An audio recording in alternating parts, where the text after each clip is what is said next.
Amin. Katakan, saya akan diberkati hari ini. Saya akan menyampaikan firman Tuhan dengan judul Lingkaran Komitmen.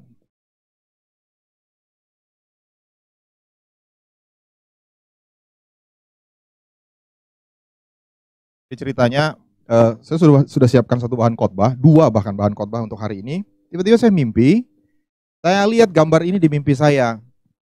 Saya tahu ini bahan kelas pengenalan. Dan kita ajarkan untuk teman-teman yang mungkin angkatannya Pak Daud ya, yang 9899 join di pelayanan kita. Ini bahan dari tahun 2003. Saya bilang, Tuhan untuk apa, kan mereka semua udah tahu. Tapi saya percaya ada yang Tuhan mau sampaikan sehingga saya taat. Nah, sebelum saya bagikan tentang lingkaran komitmen ini, saya mau kesaksian juga mirip Pak Daud ya, yang relevan dengan apa yang akan kita pelajari hari ini. Saya lulus dari kampus, saya kuliah dulu di ITB di Bandung tahun 98. Dan saya udah komitmen menjadi hamba Tuhan full itu sebenarnya di Bandung. Cerita almarhum papa saya panggil, kamu harus diperlengkapi dulu, kamu harus sekolah Alkitab kalau kamu jadi hamba Tuhan yang efektif. Cerita tahun 98 September saya pindah ke Jakarta. Nah di Bandung waktu itu saya lulus wisuda itu April 98. Nah April sampai September saya itu pelayanan anak jalanan. Saya melayani pemulung, tunawisma, anak-anak terlantar. Nah waktu ke Jakarta saya berdoa dan saya tahu secara spesifik Tuhan panggil saya untuk punya hati ke anak-anak jalanan. Sehingga waktu pindah ke Jakarta, saya pindah itu dalam tanda kutip pekerjaan saya tidak akan bergabung dengan waktu itu GKRI Kana ya. Saya akan bekerja di Grace Ministry. Waktu itu namanya pelayanan Grace Ministry. Pak Alfian salah satunya yang masih sampai sekarang ada, masih ingat. Kita melayani hampir 2.000 pemulung tiap minggu waktu itu di Ramat Raya. Dan terus terang saya tidak mau terlibat dalam pelayanan Youth Kana waktu itu. Saya cuma datang ibadah minggu, lalu pelayanan Grace Ministry Selasa sampai Sabtu. Saya nggak mau ikut doa, waktu itu ada domba, karena saya tahu ini fokus saya. Puji Tuhan waktu itu Bro Ferry itu yang paling gigih ngajak saya, ayo ikut komsel, ayo ikut kegiatan youth. Saya bilang, enggak, saya mau taat sama Tuhan, ini panggilan saya. Ya dia doakan, dia ajak, dan singkat cerita Tuhan bicara dari Yesaya 38 ayat 20. Yesaya 38 ayat 20 itu pengertian saya adalah bahwa Tuhan itu panggil kita ke rumahnya, bukan ke pelayanan. Bukan ke ministry, Tuhan panggil kita ke rumahnya, tertanam di rumahnya, sediakan diri kita, talenta kita, kemampuan kita untuk melayani di rumah Tuhan. Which is tentunya salah satunya waktu itu visinya adalah pelayanan anak jalanan. Dan sejak itu saya komitmen, Tuhan saya akan all out. Mulai ikut komsel, ikut doa, domba hari Sabtu, ikut doa semalaman, main musik, jadi anggota tim PW. Mulai dari awal, pertama jadi AKS, anggota komsel, lalu kemudian ikut doa tim inti, lalu dipercayakan jadi asisten PKS, lalu kemudian jadi PKS. Waktu itu PKS pertama saya di Pondok Kopi di Malaka Country. Lalu kemudian multiplikasi, dapat 3 komsel, merintis, akhirnya jadi pengurus wilayah. Lalu kemudian jadi asisten gembala wilayah. Saya ingat waktu itu SMA 36, saya SGW 36. Lalu kemudian gembala wilayah Jakarta Timur bagian dekat Bekasi. Lalu kemudian akhirnya jadi sempat gembala distrik. Nah, apa yang saya ingin bagikan hari ini adalah setiap kita itu harus bertumbuh dalam komitmen kita mengikut Tuhan Yesus. Dan hari ini kita akan melihat di dalam Injil, dalam Alkitab ada 5 kelompok pengikut Tuhan Yesus. Nanti saya akan gambarkan dalam lingkaran ini. Kelompok pengikut Tuhan Yesus ini mengikuti Tuhan Yesus sejak Tuhan Yesus dibaptis sampai Tuhan Yesus naik ke surga. Yang pertama, ini yang paling luar. Jadi kalau ini yang paling luar, ini bicara dunia. Kelompok yang pertama, ini adalah kelompok orang banyak.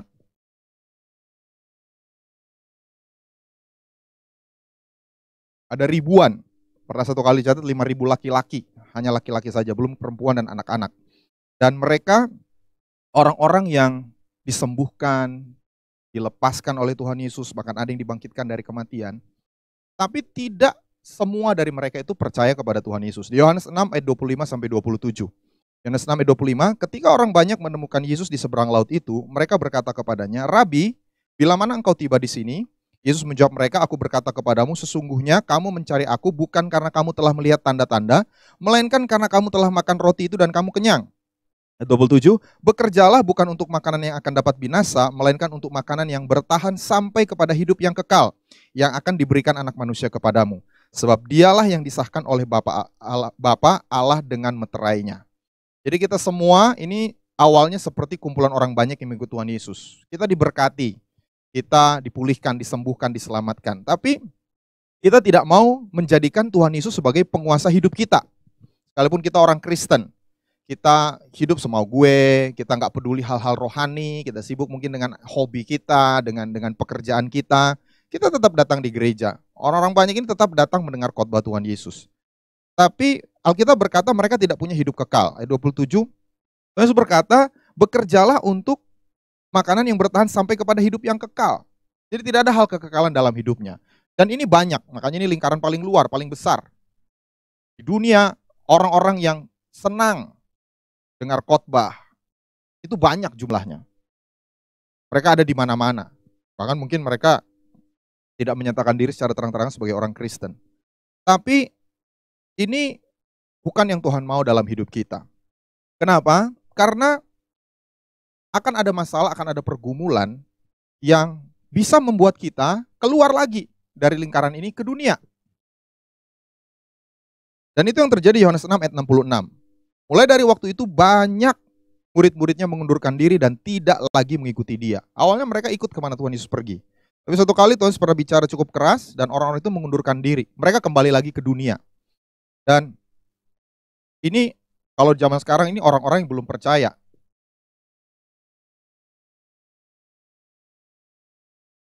Mereka berpikir, mungkin saya dengar khotbah, saya datang ke gereja, tapi sebetulnya mereka orang-orang yang bukan percaya kepada Tuhan Yesus. Dan apa yang membuat ada kelompok kedua yang bertahan? Ini yang para rasul lakukan, Yohanes 6 ayat 65. Lalu ia berkata, sebab itu telah kukatakan kepadamu, tidak ada seorang pun dapat datang kepadaku kalau Bapa tidak mengaruniakannya kepadanya. Jadi apa yang membuat orang itu tidak lagi kembali ke dunia? Tapi nanti kita akan lihat, mereka menjadi orang-orang yang percaya Yesus. Alkitab berkata ada sesuatu yang dikaruniakan oleh Bapa. Ini bukan sesuatu yang di pikiran, ini sesuatu yang sifatnya rohani. Makanya keselamatan itu kasih karunia. Ada orang yang mengerti tentang Injil, pernah dengar tentang Injil, tapi belum tentu mau menerima Injil. Tapi mereka yang bertahan dan tetap mengikut Tuhan Yesus, di ayat 68 dikatakan seperti ini. Jawab Simon Petrus kepadanya, Tuhan, kepada siapakah kami akan pergi? Perkataanmu adalah perkataan hidup yang kekal, dan kami telah percaya dan tahu. Katakan percaya, bahwa engkau adalah yang kudus dari Allah. Nah, percaya dalam bahasa Yunani itu pisteuo, pistis, iman. Kami telah beriman. Iman ini timbul bukan dari logos, dari pengetahuan. Iman ini timbul dari rema. Apa yang akan membuat kita bertahan, tidak meninggalkan Yesus dan kembali ke dunia? Setiap kita harus punya pewahyuan. Klik di hati kita. Ya, Yesus itu adalah Tuhan. Yesus itu penguasa dalam hidup saya. Bukan karena kita ikut-ikutan orang lain. Bukan karena kita lahir dari keluarga Kristen. Bukan karena saya anak pendeta makanya saya percaya Tuhan Yesus. Ada saatnya di mana saya harus ambil keputusan, ya saya yakin. Dan itu yang membuat murid-murid berkata, kami tidak bisa pergi kemana-mana. Karena kami tahu engkau yang kudus, engkau adalah Mesias. Dan bahayanya tetap tinggal di lingkaran terluar ini. Kita tidak diingat. Saya baca surat Paulus, sekarang pembacaan Alkitab saya itu banyak di surat Paulus. Setiap kali Rasul Paulus membuka suratnya, contohnya di Efesus 1 ayat 16, dia selalu berkata seperti ini. Aku pun tidak berhenti mengucap syukur karena kamu dan aku selalu mengingat kamu dalam doaku. Di Filipi 1 ayat 3 dia katakan lagi, aku mengucap syukur kepada Allahku setiap kali aku mengingat kamu. Katakan mengingat. Nah, kenapa kita harus bertumbuh dalam komitmen? Bapak saudara, kalau kita tidak diingat, kita tidak akan didoakan. Itu sederhana. Ada banyak orang bilang, tolong ya doain gue. Ya, ntar gue doain lu. Kalau orang itu tidak sesuatu yang diingat di hatinya, feeling saya itu cuma lip service. Oh, saya doa bahasa roh. Rasul Paulus di sini tidak bahasa roh. Dia ucapkan. Kenapa? Karena dia ingat jemaat Efesus. Dia ingat keluarga-keluarga di jemaat. Dia ingat keluarga-keluarga di jemaat Filipi. Nah, ada banyak orang Kristen, mereka berjemaat. Mereka hadir di gereja, tapi tidak diingat. oleh siapapun di gereja itu. Apalagi oleh gembalanya atau pemimpin rohani yang Tuhan percayakan. Kenapa? Karena tidak eksis. Tidak melibatkan diri. Dan itu sesuatu yang merugikan untuk kita sendiri sebagai orang Kristen. Kalau kita tidak bertumbuh, kita hanya sampai di level orang banyak. Orang-orang yang hanya sekedar mendapat berkat, tapi tidak mau bertumbuh. Ibrani 13 ayat 17. Alkitab berkata seperti ini, taatilah pemimpin-pemimpinmu dan tunduklah kepada mereka, sebab mereka berjaga-jaga atas jiwamu, sebagai orang-orang yang bertanggung jawab atasnya. Dalam bahasa aslinya, kata berjaga-jaga ini juga bisa berarti 24 jam tidak tidur, sleepless, menjaga. Jadi waktu kita jadi orang percaya, kita harus sadar kita menghadapi peperangan rohani. Kita juga menghadapi banyak pergumulan, soalan. Apa yang akan membuat kita aman? Ada orang-orang yang berjaga-jaga atas kita. Nah, 24 jam ini tentunya lewat doa ya, lewat bahasa roh, berdoa, cover. Tidak berarti 24 jam itu selalu pantau ya. Nggak. Saya percaya berjaga-jaga ini bukan fisik, ini bicara secara rohani. Cuma masalahnya begini, kalau kita tidak dikenal, boro-boro diingat. Itu sebabnya salah satu arti kata tadi waktu Paulus berkata, aku mengucap syukur kepada Allahku setiap kali aku mengingat, katanya mengingat itu adalah memori, katakan memori. So we have memory together. Jadi Rasul Paulus itu punya melodi-melodi memori gitu ya, bersama jemaat Filipi, bersama jemaat Kolose, sehingga kenangan itu yang membuat dia sungguh-sungguh mendoakan. Jadi kalau kita berpikir, oh saya yang penting percaya Tuhan Yesus, kita sudah punya pewahyuan, tapi kita tidak bertumbuh untuk lebih lagi terlibat dalam komunitas bergereja berjemaat, maka kita tidak diingat. Itu sebabnya ada lingkaran kedua yang lebih kecil. Artinya ada orang-orang yang dari kumpulan orang banyak yang tidak masuk. Yang kedua ini adalah kelompok 500. Saya bisa katakan ini simpatisan dalam gereja. Kadang hadir, kadang tidak, kadang di gereja A, kadang di gereja B, nggak berjemaat sama sekali, tergantung kondisi. Dan siapa kelompok 500 orang ini? Mereka orang-orang yang sudah percaya Tuhan Yesus. Mereka melihat Tuhan Yesus sesudah Tuhan Yesus bangkit dari kematian. Di 1 Korintus 15 ayat 6 dikatakan sesudah itu ia menampakkan diri kepada lebih dari 500 saudara ya. Kita sering sebut kelompok 500, tapi Alkitab berkata lebih dari 500 saudara sekaligus. Jadi rupanya mereka punya kebiasaan berkumpul di satu tempat. Jadi sekaligus satu tempat ada lebih 500 orang dan Tuhan Yesus menampakkan diri. Kebanyakan dari mereka masih hidup sampai sekarang, tetapi beberapa di antaranya telah meninggal. Jadi ini salah satu alasan kenapa kekristenan itu dibangun di atas fakta. Fakta dan kesaksian hidup. Ada lebih dari 500 orang menyaksikan satu event. Di hukum itu cukup dua saksi itu sudah kuat. Dua barang bukti, dua saksi kalau nggak salah. Ini lebih dari 500. Nah, kalau orang menyaksikan bahwa Yesus Tuhan yang bangkit dari kematian, ada 500. Jadi secara hukum sangat kuat faktanya. Dan 500 ini angka yang cukup besar ya. Bayangkan kalau ada satu jemaatnya 500 orang setia hadir, itu cukup besar. Bahkan sampai zaman sekarang ya, zaman kita ini ukuran 500 itu cukup besar. Tapi sangat disayangkan, dari 500 orang ini, hanya 120 yang kemudian setia untuk menantikan janji Tuhan. Katakan ini jemaat yang komit. 380 mereka tidak hadir di ruang loteng atas waktu Roh Kudus dicurahkan. Saya tidak tahu berikutnya mereka mungkin menyusul masuk ke orang-orang yang Tuhan tambahkan, bisa saja. Tapi yang 120 orang ini sangat dihargai. Sehingga mereka dicatat. Kenapa? Karena mereka punya komitmen untuk dimuridkan. Di Kisah Rasul 1 ayat 15 dikatakan, pada hari-hari itu berdirilah Petrus di tengah-tengah saudara-saudara yang sedang berkumpul itu, kira-kira 120 orang banyaknya. Jadi sekali lagi tidak tepat angka 120, kira-kira, tapi kita sering gunakan angka 120, lalu berkata dan seterusnya. Jadi kelompok ini adalah orang-orang yang mau komitmen untuk menjadi jemaat di satu gereja lokal. Mereka tidak hanya sekedar komitmen hadir di ibadah raya, tapi mereka mendukung visi. Apa yang menjadi visi Tuhan di satu gereja lokal. Nah, by the way, visi GKRI Hope itu adalah kita mau sebanyak mungkin orang berdoa, suka berdoa.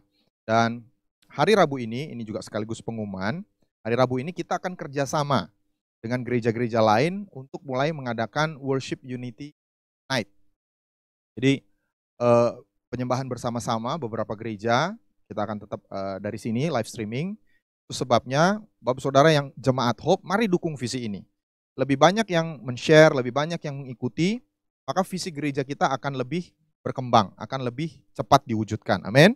Jadi ingat, hari Rabu ini tanggal 2 September ya, jam 7 malam, Bapak Saudara bisa ikutin di YouTube kita, lalu share sehingga lebih banyak orang akan terlibat di dalam doa. Jadi kelompok yang ketiga ini lebih sedikit dibandingkan kelompok yang ke-1 dan kedua, lingkarannya lebih kecil. Artinya makin sedikit orang yang mau komitmen menjadi jemaat. Simpatisan mungkin banyak, datang silih berganti. Kalau sekarang kita live streaming, kadang-kadang lihat channel mana, kadang-kadang lihat channel mana, gitu ya. Tapi kalau saudara jemaat Hope, setia bertahan di channel ini, amin. Nah, di Kisah Rasul 2 ayat 41-42, apa yang menjadi ciri dari mereka? Mereka komitmen untuk dimuridkan. Kisah Rasul 2 ayat 41, orang-orang yang menerima perkataannya itu memberi diri dibaptis. Dan pada hari itu jumlah mereka bertambah kira-kira 3.000 jiwa. Jadi sekali lagi ini kira-kira saja. Tapi kita sering pakai ini 3.000 orang ditambahkan. Mereka bertekun dalam pengajaran rasul-rasul dan dalam persekutuan. Dan mereka selalu berkumpul untuk memecahkan roti dan berdoa. Jadi perhatikan, mereka bertekun dalam pengajaran rasul-rasul. Ini salah satu alasan kenapa saya pakai papan. Saya belajar beberapa waktu yang lalu teknik public speaking dengan gambar di visual sendiri, visual seperti ini, Bapak Saudara akan belajar. Ini bukan hanya sekedar memperkenalkan sebuah konsep. Kita mau mengajar. Kalau Bapak Saudara rindu bertumbuh, jadilah orang yang mau diajar. Sama seperti 3.000 orang lebih ini. Mereka bertekun dalam pengajaran rasul-rasul. Dan ini satu prinsip rohani. Tidak ada pertumbuhan rohani tanpa pemuritan. Sekali lagi, tidak ada pertumbuhan rohani tanpa pemuritan. Makanya Tuhan Yesus selalu pada saat Tuhan Yesus naik ke surga, Tuhan Yesus berkata, jadikanlah semua bangsa muridku. Sebab orang akan bertumbuh waktu dia mau dimuridkan. Bukan hanya sekedar mendengar khotbah, lalu kemudian kebutuhannya dijawab, disembuhkan, masalah keuangannya diatasi. Tidak ada pertumbuhan rohani tanpa komitmen. Dan Mazmur 37 ayat 4-5, Alkitab berkata seperti ini, dan bergembiralah karena Tuhan, maka Ia akan memberikan kepadamu apa yang diinginkan hatimu. Saya percaya kita senang dengan bagian ini. Tuhan, saya punya kerinduan, keinginan, 1, 2, 3, saya mau mendapatkannya. Ini list kebutuhan saya. Tapi ayat 5, Alkitab berkata seperti ini. Syaratnya adalah, serahkanlah, dalam bahasa Inggris itu commit hidupmu. Serahkan hidupmu, komitmenkan hidupmu kepada Tuhan, dan percayalah kepadanya, dan Ia akan bertindak. Jadi Alkitab berkata, kalau kita tidak komitkan hidup kita tidak akan bisa menerima semua yang Tuhan sudah siapkan untuk jadi bagian kita. Itu sebabnya di Mazmur 103 ayat 7, pemazmur berkata seperti ini. Ia telah memperkenalkan jalan-jalannya kepada Musa. Katakan jalan-jalannya. Perbuatan-perbuatan kepada orang Israel. Katakan perbuatan-perbuatan. Jadi ada dua hal ternyata mengikut Tuhan. Mengenal jalan Tuhan, atau mengalami perbuatan Tuhan. Musa, dia mengenal jalan Tuhan. Alkitab berkata kepada Musa, Tuhan memperkenalkan jalan-jalannya. Sementara kepada orang Israel, Tuhan memperkenalkan perbuatan-perbuatannya. Pastor, apa bedanya? Waktu kita mengalami perbuatan Tuhan, kita mengalami kuasa Tuhan, kita mengalami berkat Tuhan. Apapun itu. Berkat keselamatan, itu berkat. Karena kuasa Tuhan, Yesus mati di kayu salib. Berkat kesembuhan, kuasa kesembuhan Tuhan, berkat pemulihan, berkat kelepasan, itu perbuatan Tuhan semua, sama seperti orang Israel. 40 tahun mereka mengalami banyak berkat Tuhan. Tapi apa itu jalan-jalan Tuhan? Jalan-jalan Tuhan artinya cara berpikir. Mengapa Tuhan melakukan perbuatannya? Dan bagi Tuhan itu lebih penting. To know His works is to know what God is. Mengenal perbuatan Tuhan adalah mengenal Tuhan itu apa. Oh, Tuhan itu Jehovah Jireh. Tuhan itu Jehovah Rafa. Tuhan itu bisa menyembuhkan, Tuhan itu bisa menyediakan. But to know His ways is to know who God is. Siapa Tuhan itu? Jadi kenapa bagi Tuhan Musa itu spesial di kalangan orang Israel? Karena bagi Musa, yang lebih penting itu bukannya sekedar, saya tidak bilang kita tidak butuh mengalami perbuatan Tuhan. Kita harus bergantung kepada kuasa Tuhan senantiasa. Kita orang yang percaya supranatural, kesembuhan. Tapi beyond itu, lebih dari itu, kita harus mengerti. Tuhan tidak hanya sekedar mau memperkenalkan perbuatannya, Tuhan memperkenalkan siapa dirinya. Itu sebabnya Musa kenal jalan-jalan Tuhan. Dan prinsip mengenal jalan Tuhan ini harus lewat pemuritan. Saya suka baca buku Bapak Saudara. Salah satu buku yang saya belakangan ini baca lagi namanya Kitab Orang-orang Jujur. Dalam bahasa Inggris itu Jasher, Book of Jasher. Kitab Orang-orang Jujur ini bukan Alkitab, tapi dalam Yosua, kitab Yosua itu dikutip, dan kalau tidak salah di 1 Samuel. Bahkan di 2 Timotius, Paulus itu pernah mengutip 2 nama, Yanes dan Yambres, itu ahli nujum yang melawan Musa di depan Firaun, itu diambil referensinya oleh Paulus bukan dari Taurat, diambil dari Jasher, Book of Jasher. Saya tidak bilang bahwa 100% kitab ini bisa jadikan referensi, ada beberapa juga yang bertentangan dengan firman Tuhan, tapi ada prinsip yang menarik. Beberapa hari yang lalu, minggu lalu ya, Broza itu tanya, kenapa Abraham itu begitu radikal sampai berani mempersembahkan anak tunggalnya Ishak? Overnight, Bapak. Memang di Alkitab kita tidak temukan, Abraham itu dimuridkan oleh Nuh kurang lebih 39 tahun. Selama 39 tahun Abraham tinggal di rumah Nuh. Kalau saudara cek di Google, Nuh itu masih hidup sampai Abraham usia 58 tahun. Karena Nuh itu hidup 930 tahun. Jadi Abraham itu keturunan ke-20 dari Adam, Nuh itu keturunan ke-10. Nuh itu outlive cucu cicit cecet cocotnya. Sampai dia baru meninggal itu di zamannya Ishak. Ishak lahir itu masih ada, walaupun Ishak, Abraham usia 58 tahun. Tapi poinnya adalah 39 tahun Abraham itu diajar jalan-jalan Tuhan. Kenapa Tuhan menyuruh kita melakukan sesuatu? Bukan hanya pokoknya. Kenapa orang jenuh? Padahal curhat cerita, betul. Kalau kita cuma know how, bukan know why, kita akan jenuh. Kita bisa so expert, kita menjadi orang yang sangat ahli dalam pelayanan. Karena kita know how, tahu bagaimana caranya. Kita kenal perbuatan Tuhan. Tapi selama kita tidak know why, kenapa? Maka kita akan jenuh. Dan ini tidak bisa diperoleh dalam waktu 1 hari, 2 hari. Berikutnya, Yakub. Yakub itu dimuridkan di rumah Sem. Nuh sudah meninggal, dia dimuridkan di rumah Sem itu lebih lama lagi, 46 tahun. Itu makanya ada yang mungkin saudara Bapak Ibu pernah baca di kitab Roma, Allah membenci Esau tetapi mengasihi Yakub. Kelihatannya Allah kejam sama Yakub. Tidak. Satu titik dalam hidupnya, Ishak pernah suruh Esau dan Yakub untuk pergi ke rumah Sem, di mentor. Esau bilang, saya lebih senang berburu, tapi lebih senang hunting. Saya lebih senang vacation. Yakub taat, dengar-dengaran.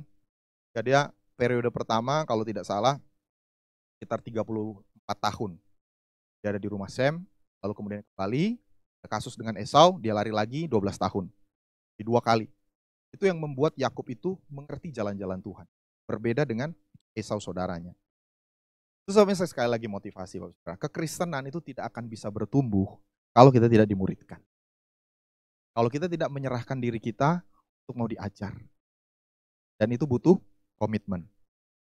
Tapi ada tingkat komitmen yang lebih tinggi, lingkarannya lebih kecil. Tuhan tidak mau hanya kita sekedar dimuridkan. Ini kelompok 70. Gereja ini para pelayan. Maaf ya, tulisannya cakar ayam gini karena udah kebanyakan ngetik. Salahnya pendidikan sekarang. Saya udah jarang nulis. Tapi kebaca ya. Kalau nggak kebaca, bahasa roh aja. Nanti Tuhan kasih pengertian. Nah, kelompok 70 murid ini di Lukas 10 ayat 1. Kemudian daripada itu Tuhan menunjuk 70 murid yang lain. Lalu mengutus mereka berdua-dua mendahulunya ke setiap kota dan tempat yang hendak dikunjunginya. Jadi setiap kali Tuhan Yesus mau pergi misalnya KKR di satu tempat, dia utus dulu 2 orang. Jadi pembuka jalan, tim doa, tim advance. Wah, membersihkan atmosfer, pelayanan, ngusir setan dan sebagainya. Baru Tuhan Yesus datang, bam, jiwa-jiwa. Nah, 70 orang ini adalah mereka yang dilatih untuk melayani. Katakan dilatih. Dan mungkin saudara Bapak Ibu bertanya, untuk apa saya harus pelayanan? Yang penting kan saya percaya Tuhan Yesus, saya berjemaat, saya mau dimuridkan. Di ayat 17 dikatakan, kenapa kita harus terlibat dalam pekerjaan Tuhan. Kemudian ke-70 murid itu kembali dengan gembira, katakan dengan gembira. Dan berkata, Tuhan juga setan-setan takluk kepada kami demi namamu. Jadi waktu kita melayani pekerjaan Tuhan, sebetulnya benefitnya itu untuk kita. Ada kegembiraan, ada kebahagiaan, ada sukacita. Jadi pelayanan itu sebetulnya bukan sebuah beban. Itu saya katakan tadi, we have to know why. Kenapa harus melayani? Karena itu mendatangkan sukacita. Apa yang membuat mereka bersukacita? Karena mereka dipakai Tuhan. Dikatakan Tuhan juga setan-setan takluk kepada kami demi namamu. Dan ini sebetulnya tujuan Tuhan menciptakan manusia. Sejak penciptaan, Tuhan itu sebetulnya tidak pernah punya keinginan berdiam dalam bangunan fisik. Kalau Bapak Saudara baca di 1 Tawarikh 17 ayat 1. Ini Raja Daud. Raja Daud adalah orang yang pertama berinisiatif untuk mewadahi Tuhan. Kalau tabernakel Musa, itu inisiatif dari Tuhan. Tuhan berkata, aku akan menuntun engkau. Ya, buat tabut dan sebagainya. Tapi kemudian Daud berpikir, mana kalau satu tempat, lokasinya fix. Satu tempat. Daud motivasinya bagus. Dikatakan, 1 Tawarikh 17 ayat 1. Setelah Daud menetap di rumahnya, berkatalah ia kepada Nabi Nathan, lihatlah, aku ini diam dalam rumah dari kayu aras, padahal tabut perjanjian Tuhan itu ada di bawah tenda-tenda. Jadi waktu itu ada dalam pondok Daud. Terus Daud bilang, rumah saya sedemikian megah, kenapa Tuhan di dalam pondok, di dalam kemah? Saya mau bangun sesuatu yang luar biasa, yang kemegahannya itu akan membuat seluruh dunia kagum. Motivasinya bagus, dia ingin menyenangkan Tuhan, mempermuliakan Tuhan. Tapi lihat ayat yang kelima. 1 Tawarikh 17. Aku tidak pernah diam dalam rumah sejak aku menuntun orang Israel keluar sampai hari ini. Tetapi aku mengembara dari kemah ke kemah dan dari kediaman ke kediaman. Kalau dalam bahasa aslinya, dalam bahasa Inggris, kediaman-kediaman itu dari tabernakel ke tabernakel. Kalau saudara baca di 1 Petrus, tubuh kita ini tabernakel. Jadi sejak perjanjian lama, sebenarnya Tuhan itu bukan mengincar tinggal di bait suci atau tinggal di kemah. Tuhan itu mengincar berdiam dalam diri manusia. Roh itu ingin berdiam di dalam roh, bukan di dalam bangunan fisik. Di ayat 6, selama aku mengembara bersama-sama seluruh orang Israel, pernahkah aku mengucapkan firman kepada salah seorang hakim orang Israel yang kuperintahkan menggembalakan umatku demikian? Mengapa kamu tidak mendirikan bagiku dari rumah kayu aras? Jadi sekali lagi, berulang kali, Tuhan itu tidak pernah tertarik untuk diam di dalam bangunan. Oh pastor, kalau gitu kita tidak butuh bangunan gereja. Perlu. Kita perlu memfasilitasi untuk kita bisa beribadah bersama-sama. Kita perlu studio semacam ini. Tapi yang kita mau belajar sekarang adalah, ternyata bagi Tuhan, kediamannya itu adalah hidup. Kenapa? Karena Tuhan ingin bekerja di muka bumi ini. Gedung itu tidak bisa dipakai untuk ngusir setan. Gedung itu tidak bisa dipakai Tuhan untuk numpangkan tangan dan menyembuhkan orang sakit. Gedung itu tidak bisa dipakai Tuhan untuk memulihkan orang yang terluka. Siapa? Orang. Kita. Bapak saudara dan saya. Manusia yang bisa dipakai Tuhan untuk memberkati orang lain. Dan untuk kita bisa dipakai Tuhan, kita perlu dilatih. Katakan sama-sama, dilatih. Nah, dilatih ini luas menurut saya, bukan hanya sekedar skill. Nah, kita berpikir, oh kalau saya mau dilatih jadi pelayan di gereja, saya dilatih main musik. Saya punya bakat musik, saya perlu dilatih. Itu salah satu aspek. Oh saya punya bakat nyanyi, suara bagus, saya mau dilatih menjadi singers, jadi WL. Saya bakat bicara di depan umum, saya mau dilatih jadi pengkhotbah. Tapi itu skill. Oh saya bakat di desain, saya mau jadi multimedia. Oh saya kuping saya kayaknya lumayan tajam nih dengar suara, frekuensi. Saya mau dilatih jadi sound engineer. Itu perlu. Tapi Bapak Ibu Saudara ingat, zaman dulu nggak ada sound system, zaman dulu nggak ada multimedia, zaman dulu nggak ada singers, nggak ada WL. Jadi pelayanan dulu itu berbeda dengan sekarang. Tentu kita tetap harus kerjakan. Oh dulu nggak ada di Alkitab, Pastor. OHP. Dulu OHP ya, ada operator OHP. Jadul banget saya, jadi tahu umurnya. Sekarang operator multimedia. Kita nggak perlu pakai, karena zaman Yesus nggak. Pelayanan itu akan berkembang seiring dengan kemajuan peradaban, dengan konteks komunitasnya. Tapi yang esensinya tidak berubah. Apa itu tadi? Ngusir setan. Harus dilatih untuk bisa ngusir setan. Yang bukan orang sakit. Memberitakan Injil. Melayani orang-orang yang terluka hati. Sama seperti yang Tuhan Yesus lakukan waktu Tuhan Yesus ada di bumi. Sama seperti yang 70 murid ini lakukan. Beri diri kita untuk dilatih. Kalau kita tahu diri, aduh, Saya boro-boro ngusir setan. Lihat setan aja saya takut. Saudara perlu dilatih. Supaya setan yang takut sama kita. Jangan kita yang takut sama setan. Ke WC aja minta ditemenin. Waduh. Dong, jam 2 pagi nih. Malam Jumat nih. Temenin gua dong. Ada juga setan yang takut sama kita. Kenapa? Kurang terlatih. Amin. Beri diri kita. Tuhan, saya mau jadi pelayan. Saya mau menjadi pekerja. Tuhan mau kita bertumbuh. Dan sekali lagi jumlahnya pasti makin dikit. Itu realitanya. Set reality.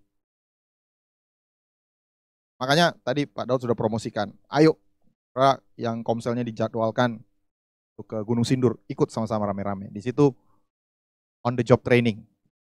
Kita akan lihat, oh begini loh caranya melayani. Sehingga kita akan bertumbuh lebih lagi di dalam Tuhan. Dan untuk mau dilatih menjadi seorang pelayan, itu butuh disiplin. Jadi kalau saya gambarkan, untuk kita dari orang belum percaya menjadi orang yang percaya Yesus itu butuh pewahyuan. Untuk kita dari simpatisan dan jemaat itu kita butuh komitmen dan pemuritan. Kita bisa jadi pelayan, kita butuh disiplin. Kita butuh disiplin untuk mau dilatih. Dan tidak mudah untuk menegakkan disiplin. Ini problem. Menurut saya bukan hanya di gereja, dalam membesarkan anak, dalam berinteraksi satu dengan yang lain. Tapi Rasul Paulus mengajarkan bagaimana caranya. Di Efesus 4 ayat 15. Efesus 4 ayat 15 berkata, tetapi dengan teguh berpegang kepada kebenaran di dalam kasih, kita bertumbuh di dalam segala hal ke arah Dia Kristus yang adalah kepala. Jadi, Rasul Paulus berkata, kita akan bertumbuh waktu kita berpegang pada kebenaran di dalam kasih. Katakan kebenaran di dalam kasih. Jadi, truth and love ini selalu berjalan beriringan. Kebenaran dan kasih itu selalu berjalan beriringan. Kalau kita mau bertumbuh. Kebenaran akan menuntun kita mengasihi. Kalau kita mengasihi seseorang, itu akan menuntun kita mengajarkan kebenaran kepada dia. Tapi ini tidak gampang. Kenapa? Karena bisa terjebak ke salah satunya. Kalau kita hanya menekankan kebenaran tanpa kasih, kita akan cenderung menjadi orang yang legalistik. Memang betul kita lakukan, kita idealis, kita lakukan firman Tuhan, pastor ini firman Tuhan, iya. Tapi kita akan cenderung menjadi orang yang legalis. Sebaliknya, kalau kita hanya mengasihi tanpa kebenaran, kita akan menjadi orang yang kompromi. Dalam bahasa Inggris, ada seorang hamba Tuhan bernama Warren Wiersbe berkata seperti ini. Truth without love is brutality. Love without truth is hypocrisy. Kebenaran tanpa kasih itu brutal. Kita bicara kebenaran, tapi tidak ada kasih, kita akan jadi orang yang brutal. Kita akan hancurkan kehidupan banyak orang. Sebaliknya, kalau kita hanya mengasihi tanpa kebenaran, kita akan jadi orang yang munafik. Dan saya percaya itu butuh tuntunan Roh Kudus, bantuan Roh Kudus, pimpinan Roh Kudus. Kuncinya adalah cara menyampaikan kebenaran itu. Kita harus bisa menyampaikan kebenaran dengan kasih yang dirasakan oleh orang tersebut.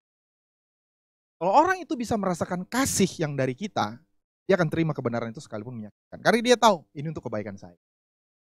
Tapi selama dia nggak bisa merasakan kasihnya, ya, yang disampaikan itu benar. Tapi dia akan sulit untuk menerima. Yang terjadi antara orang tua dan anak. Sebagai orang tua yang dipercayakan Tuhan punya anak, kita mau mengajarkan kebenaran kepada anak. Tapi anak-anak itu akan mau lebih menurut, lebih patuh. Kenapa? Kalau dia tahu saya dikasih. Saya bukan hanya dipaksa untuk melakukan sesuatu karena itu maunya papa mama. Tahu papa mama saya. Waktu dia sampaikan sesuatu, itu demi kebaikan. Amin.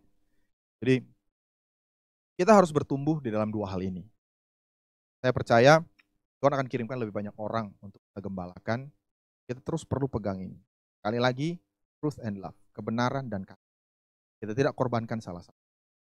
Tidak kompromi, kaitan dengan cara yang sesuai dengan Roh Kudus mau. Saya percaya pribadi Roh Kudus itu pribadi yang sangat lembut, pribadi yang sangat mengasihi.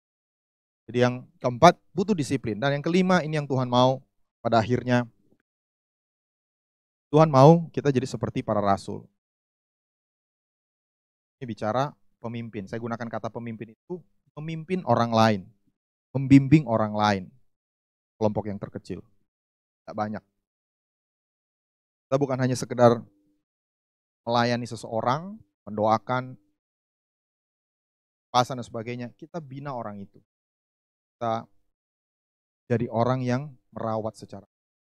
Gereja kita PKS atau mentor, orang-orang yang sudah dipercayakan jiwa-jiwa yang perlu terus digembalakan. Dan apa yang menjadi kualifikasi dari yang 12 orang ini, pemimpin ini? Saudara bersedia menerima tanggung jawab. Waktu kita dipercayakan orang-orang untuk kita gembalakan, kita berkata, Tuhan, saya bersedia dan saya mau terima tanggung jawab. Di Markus 3 ayat 14, Alkitab berkata, ia menetapkan 12 orang untuk menyertai dia dan untuk diutusnya memberitakan Injil. Kata utusan ini yang akan kemudian diambil menjadi para rasul. Rasul itu artinya the sent one, orang yang diutus. Tapi ini bukan hanya bicara tentang jawatan rasul. Matius 28 dikatakan kita ini diutus.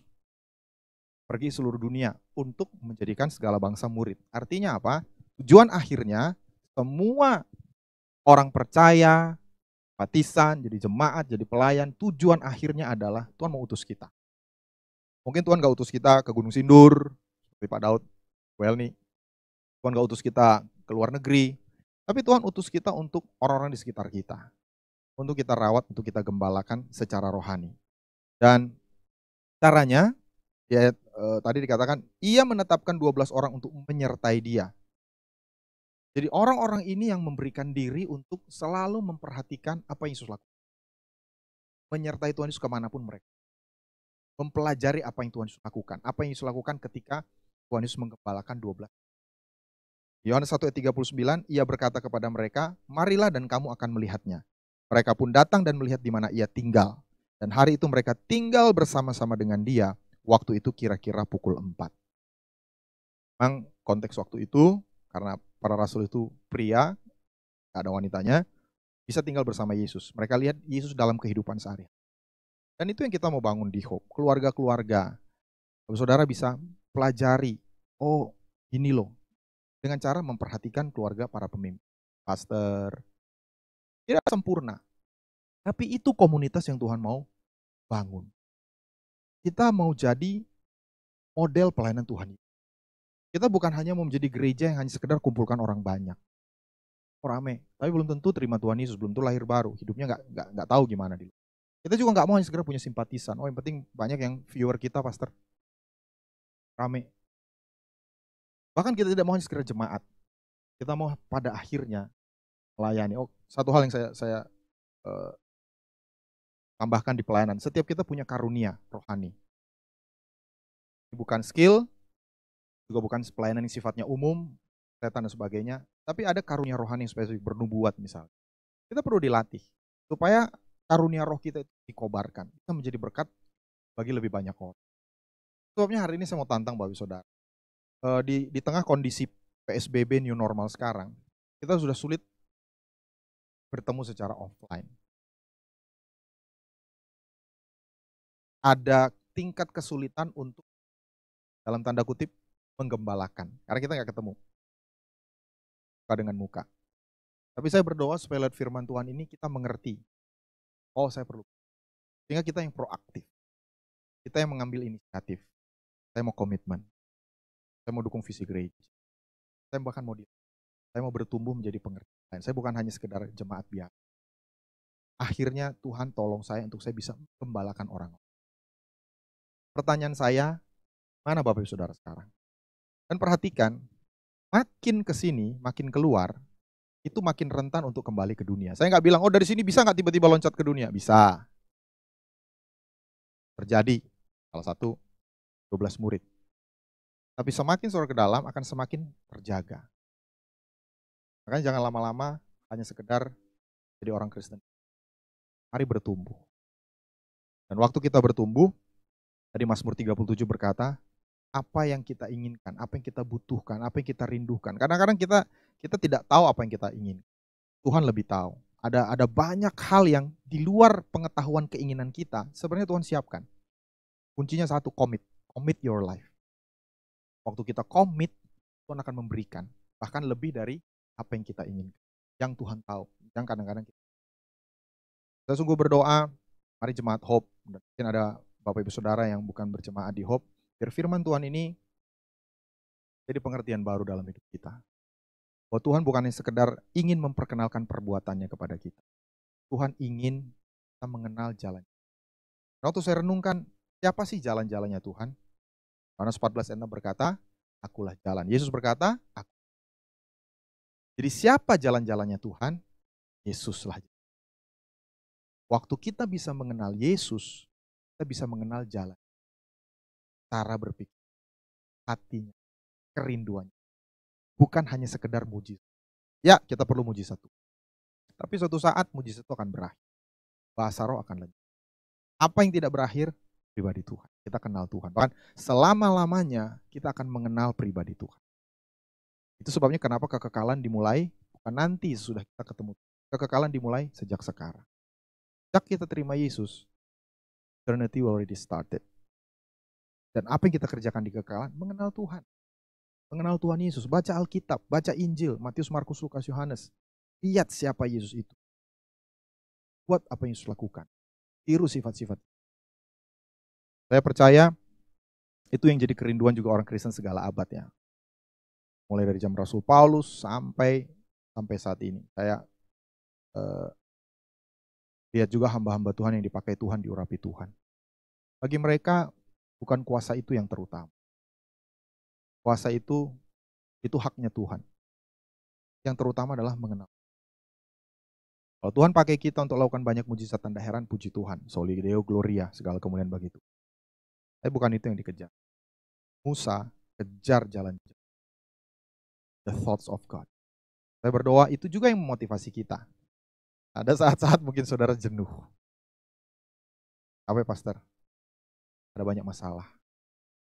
Masalah itu tidak akan membuat kita bisa jauh dari Tuhan. Jadi jangan berpikir gini, kalau saya hidup tanpa masalah, saya jamin saya akan sungguh-sungguh cari Tuhan. Enggak juga.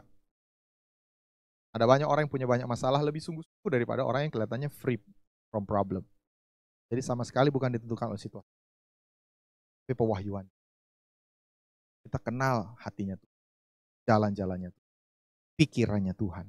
Kita tahu why, bukan sekedar know how. Maka kita akan terus berjalan makin lama. Doa saya hari ini, ingat gambar sederhana ini. Ada lingkaran komitmen. Kita harus bergerak makin dalam. Dekat dengan Tuhan, makin. Amin. Mari kita.